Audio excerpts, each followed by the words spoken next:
Leading Ideas Talks podcast is brought to you by the Lewis Center for Church Leadership of Wesley Theological Seminary in Washington, D.C.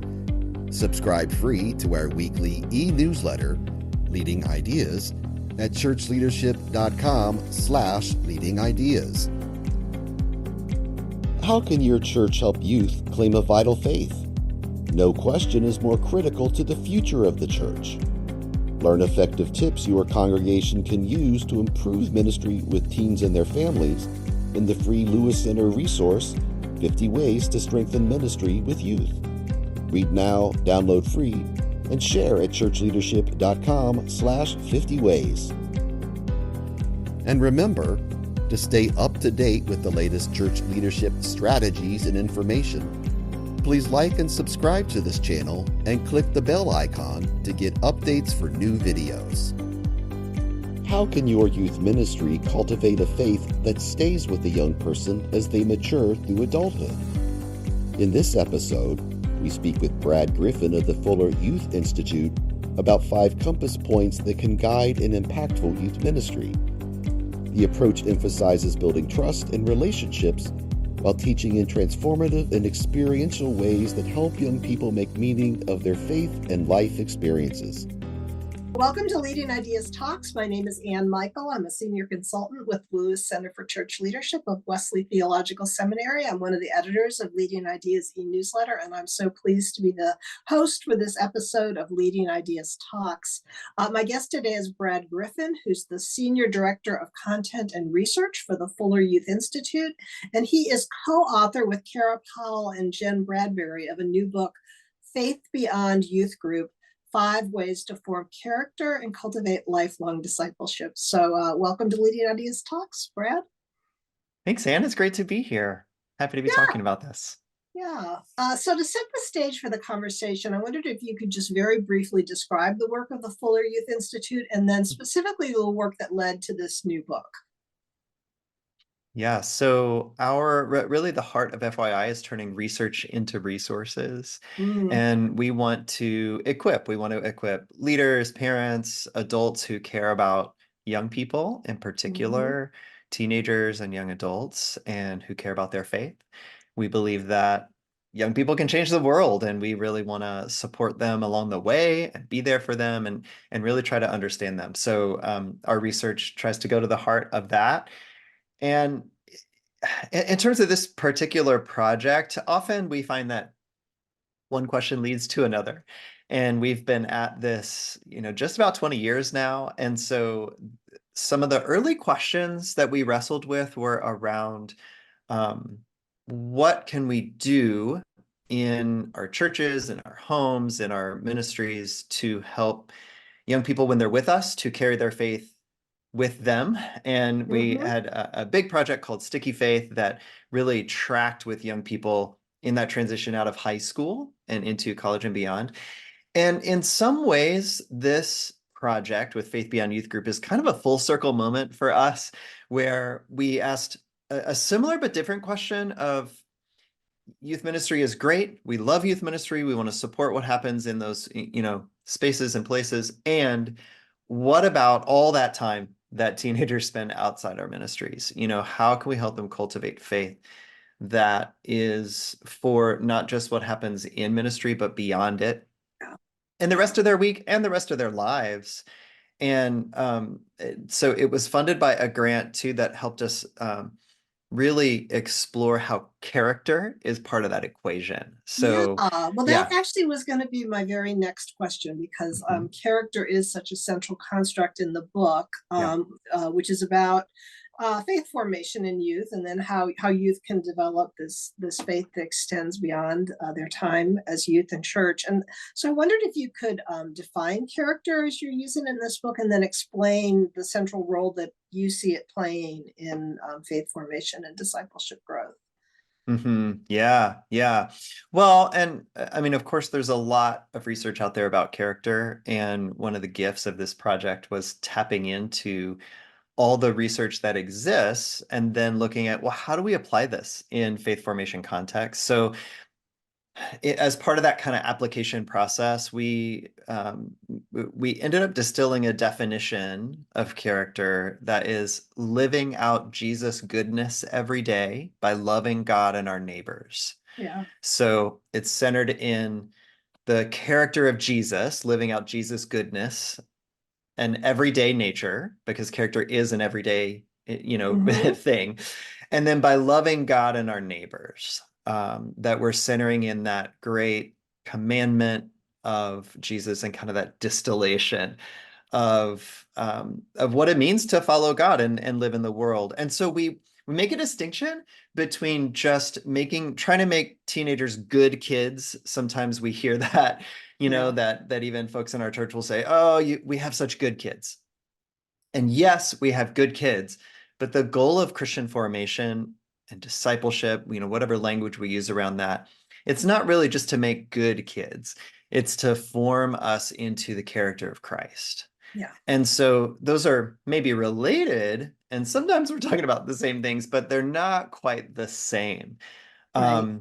Yeah. Yeah, so I appreciated the distinction you made in the book between character and sort of behaviors. This isn't about purity or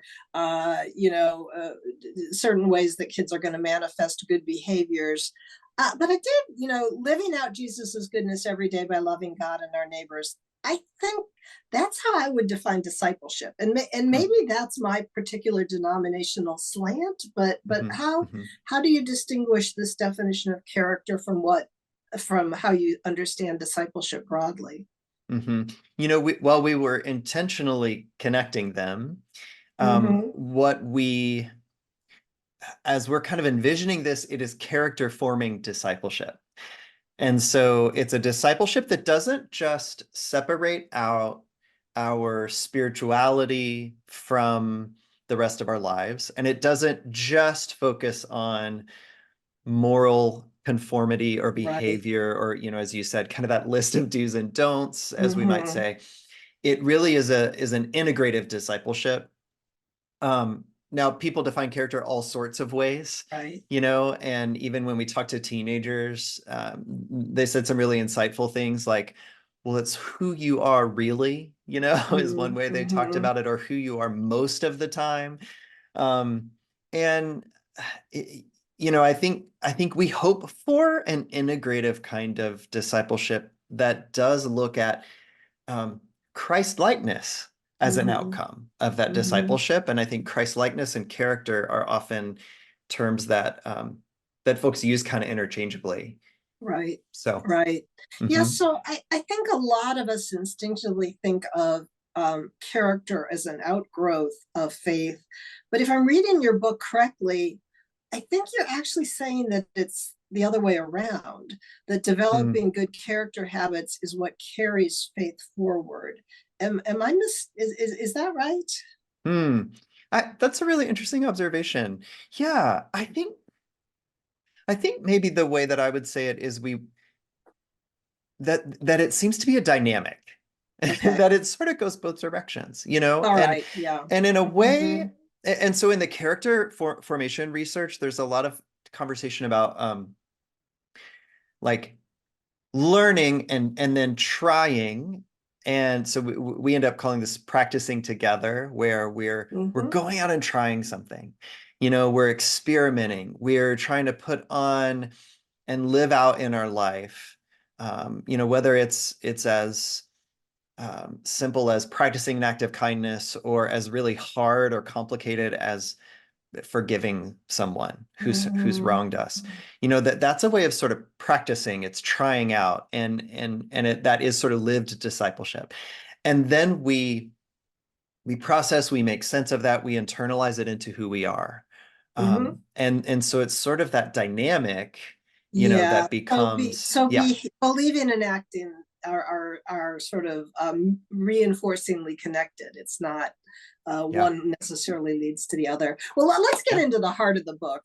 So your research identifies these 5, you call them compass points, that are important in forming character in young people. And just for the sake of our listeners, that metaphor of compass point is very deliberate, because you're saying this isn't a checklist or a linear process.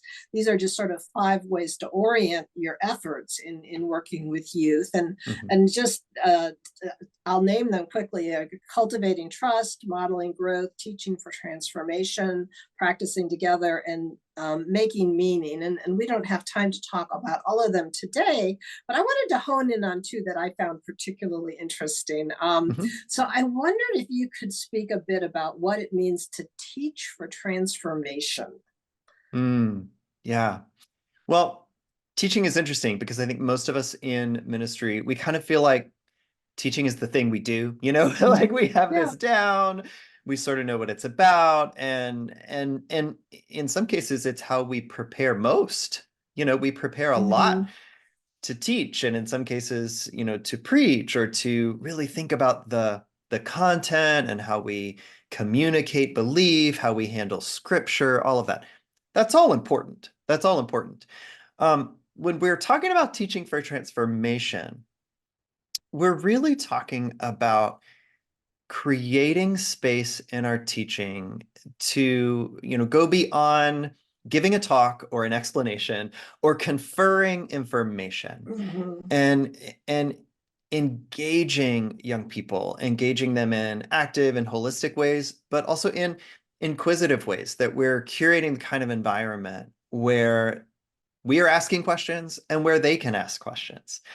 One of the things that we really encourage is that we follow Jesus' own example in teaching. That, sure, Jesus said a lot of things, but so often he was asking a question, and he was asking a question in response to a question.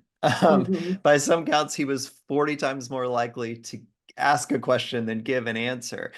And so, we really want to encourage leaders to think creatively, experientially, to think about discovery as opposed to just information transfer. And, we talked with a lot of ministries. So as part of this project, we were interviewing youth pastors and leaders, and we did some site visits, and we heard from a lot of folks who really focus in on this kind of approach, a discussion-based approach or question-based approach. And there's so much deeper opportunity for engagement than when we're just really focused on teaching information. Right.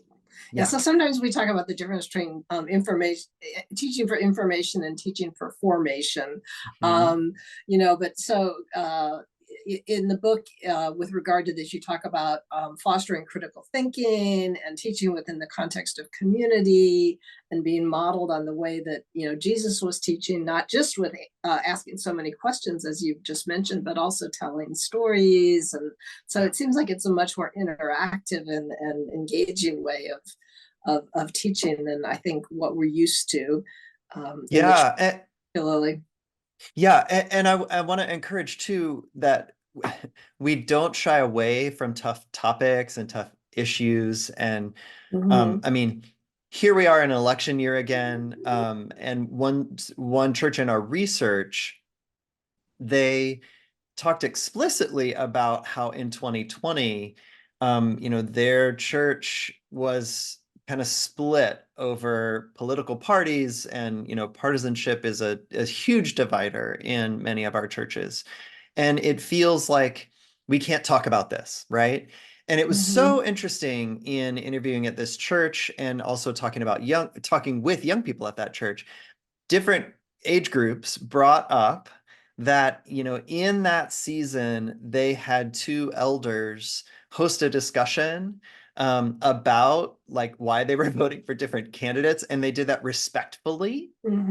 And that was the key that that people really mentioned, is it was huge, A, that our church went there, and B, that we modeled how to respectfully engage in disagreement. and how we're trying to process our own faith and discipleship, in light of something as charged as Yeah. our political positions these days. Yeah, sure, of course. Yeah. So I want to move on to another of the five compass points, and Mhm. that's the idea of making meaning. I wondered if you could define what you mean by that, and maybe talk about what that looks like in practice, this idea that we need to be fostering ways to make meaning. Mhm. You know, meaning makers, they impact our lives so deeply. I have three kids, and they're teenagers and young adults, and one of my daughters is a huge Taylor Swift fan. And we talk about this, and we talk about her music and her impact, and I'm convinced that one of the reasons that Taylor Swift has such um, influence, not only with young people, but across generations, but in particular, in our day, is that she does so much meaning making in her music, that she is trying to take hard experiences and make sense of them in her life. Mm-hmm. And one of the things that people write about over and over related to her music is, young women in particular can find themselves in some story that's in a song. And I think that's a great example for us, because making meaning is really how we make sense of our lives. And we might say, in the context of discipleship, we're making spiritual sense. We are taking what happens and we're exploring it together and Mm-hmm. trying to integrate it into our own understanding of the world and our understanding of our lives. And that might be our very personal experiences. For a teenager, the thing that matters to them right in the moment that feels so intense, whether that's getting cut from a team or getting a huge part in a play or breaking up with that boyfriend, or Yeah. whatever that is, like, those things matter huge. And the things that happen in our world that feel confusing or unsettling or scary, whether they're global events or local events. And young people need help making meaning of those realities too. How do we make sense of this in light of our faith? What might Mm-hmm. scripture have to say about this? What's God doing here? Yeah. What could this mean? Yeah. Yeah. So in the book, you mentioned some questions. What happened? Why does it matter? What now? Or, helping people identify why things are important, attaching values to things. I mean, I Mhm. do think that this is so critical in faith formation.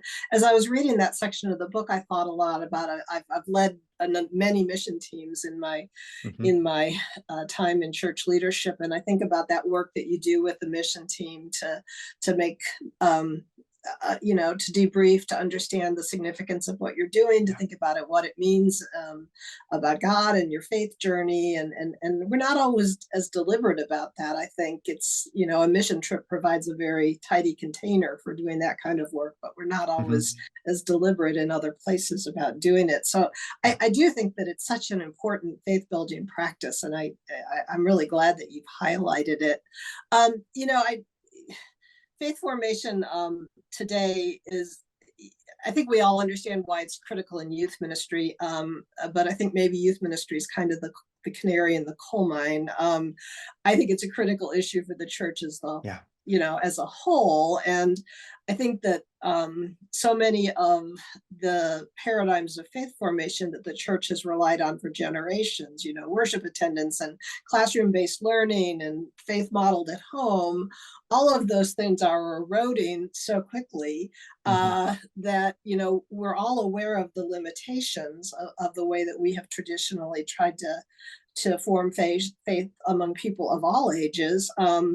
But we're not really sure what the new playbook is, and Yeah. I think one of the reasons why these practices of teaching for transformation and making meaning really hit home with me is it seems to me that they're not just critical for youth ministry, they're critical for ministry in Yeah. general. And I mean, I know your gig is youth ministry, Yeah. but it does seem to me that you're pointing to practices that are critical for all leaders in the church today. Yeah, I think that's right. I think that's right. And I think there's a real crisis of meaning. Just to stick with Mm-hmm. that one for a minute, there's a real crisis of meaning in the church today. and a sense of purpose of what are we here for? What are these Mhm. communities? What are we doing here? Yeah. I have the opportunity to preach periodically in my own congregation, and I just got to preach this past Sunday, and I was wrestling with this myself of like, what does my community need to hear right now as we're making meaning of this moment we're in, this season we're in, and what it looks like in this case, to trust God together. How do we trust God together in the midst of all of our realities?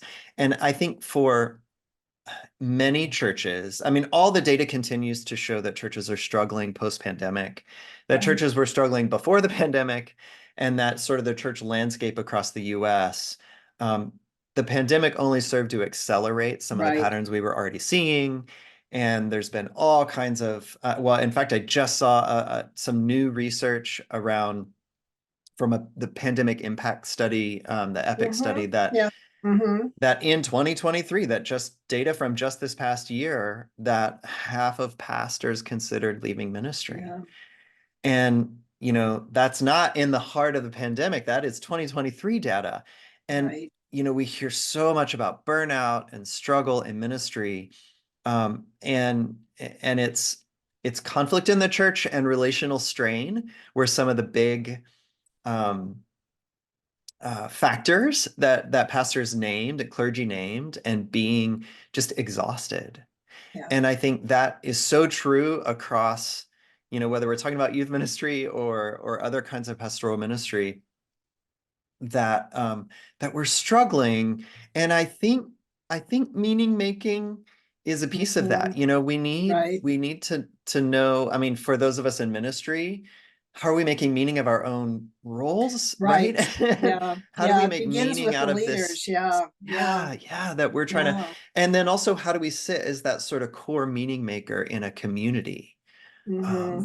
where we're helping people process their lives and figure out next steps. And I think that's a huge discipleship task. I think it's a huge spiritual Yeah. formation Yeah. task for us. Yeah. Yeah. It is. You know, I appreciate you bringing up that issue of burnout. I mean, one of the things I took from your book that I think is so true, that burnout is, certainly a factor in burnout is exhaustion and having to work so hard, but a bigger factor is feeling that you're not succeeding, that you're not making an impact. And I Yeah. think that, one of the big burnout factors for people in ministry is feeling like they're not making a difference. And that's real. I want to go Yeah. back, follow up just on what you were saying just a few minutes ago. You know, it seems like all of these points in your book, these 5 approaches for youth ministry, they really do rely on leadership that's quite insightful and Mm. capable and highly motivated and faithful, very relational. I mean, it takes a certain kind of leader to be able to lead in the way that you are imagining. And so I guess one of my questions is, how do we help our youth leaders develop these capabilities, the Mm. maturity they need to lead in these ways that I think are quite um, perhaps subtle. Yeah. Yeah. I mean, I think today's youth leaders need mentoring and Yeah. accompaniment themselves. I think they need pastors and, leaders who are committed to walking with them, in particular younger youth ministry leaders, which certainly isn't everyone, but Mm-hmm. um, one of the realities often in youth ministry is that younger leaders lead the way and are Yeah. given significant responsibility with very little training or experience themselves, and with not a lot of life experience. Right. And I think we have an incredible opportunity, as those of us who are more mature pastoral leaders, and to offer that sort of mentoring, support, accompaniment with them. I think it really takes not only pastors, but it actually takes a community that's committed to some Right. practices together, Yes. you Mm-hmm. know, and for youth leaders to be in the midst of that kind of community, Right. I think Yeah, is because really, really it did important. seem that this was the model you're describing for youth ministry. It really is a mentorship approach. Hmm. You don't really use Yeah, that language in the book, but it's good. I think that it is, and so the idea that that would come within a broader context of mentorship for the youth leaders themselves makes sense to me. Hmm. Um, to begin to draw this to a close, I mean, you know, we've been talking pretty abstractly about some of the concepts in this Yeah. book. I wondered if you could paint a picture or share an example of what a youth ministry built around these compass points really looks like. I mean, I think we all have in our mind an idea of what youth ministry is like. Uh, what might be different? What would a youth ministry that was following these compass points look like? Hmm. Hmm. Yeah, yeah, that's good. So first off, I think we could build on the point you just made about really cultivating a community um, of mentorship. And so Mm-hmm. I really love that idea um, of a sort of communally held youth ministry, this Mm, sense of our young people are the responsibility of this whole church. And so I think one of the really important um, descriptors of a ministry like this is that there is this sense of our young people are our collective responsibility, mm-hmm. that we are, together, we are surrounding our young people with support. And together, we're a discipleship community.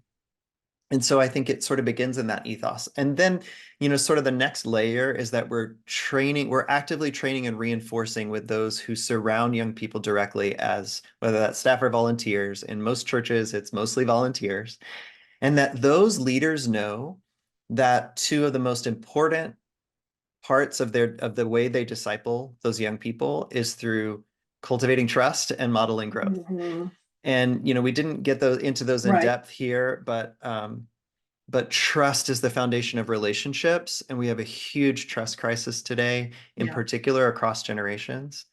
And so as a leader, and I'm a youth leader myself, I have to establish and hold and cultivate that trust with young people in really practical ways. For example, showing up outside of church to the things that they do, showing up at that Mm, game or that performance, that is a way of cultivating trust, being there when I say I'm going to be there.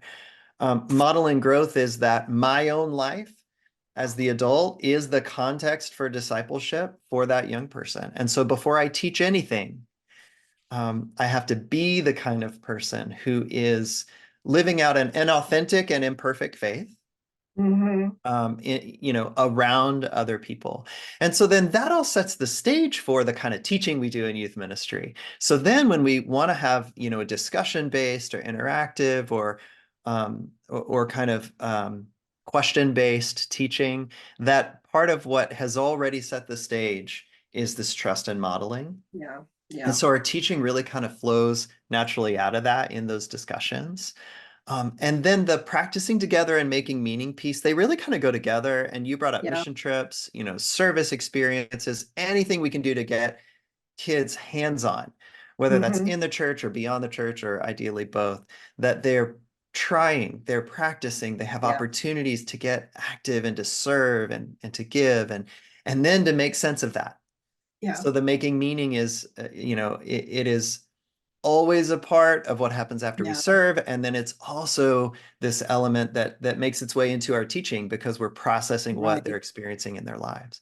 Yeah, well, thank Yeah. you for pointing out that all these things are holistically connected. I mean, I think probably in lifting two of the five, I didn't really fully allow you to share how all of these things are Yeah. holistically connected. And trust, I mean, trust is so important to any ministry. I mean, this book is a reminder of how relational ministry is in general. And specifically, I mean, part of your book, you talk about the characteristics of Generation Z and how Hmm. they are, anxious and skeptical and Yeah. so it's particularly important in these days. Yeah. Uh, Brad, thank you. Thank you for this conversation. Thank you for not only this book, but for your whole body of work and everything that you all are doing at the Fuller Youth Institute. Again, the book is Faith Beyond Youth Group: 5 Ways to Form Character and Cultivate Lifelong Discipleship. It really was a help to me, and I think the book will be a great help to not just people in youth ministry, but I think people who are looking for a new way to think about faith formation generally. So thank you so much. Yeah, thank you, Anne. Thanks for joining us for Leading Ideas Talks. Please like and subscribe to this channel and click the bell icon to get updates for new videos.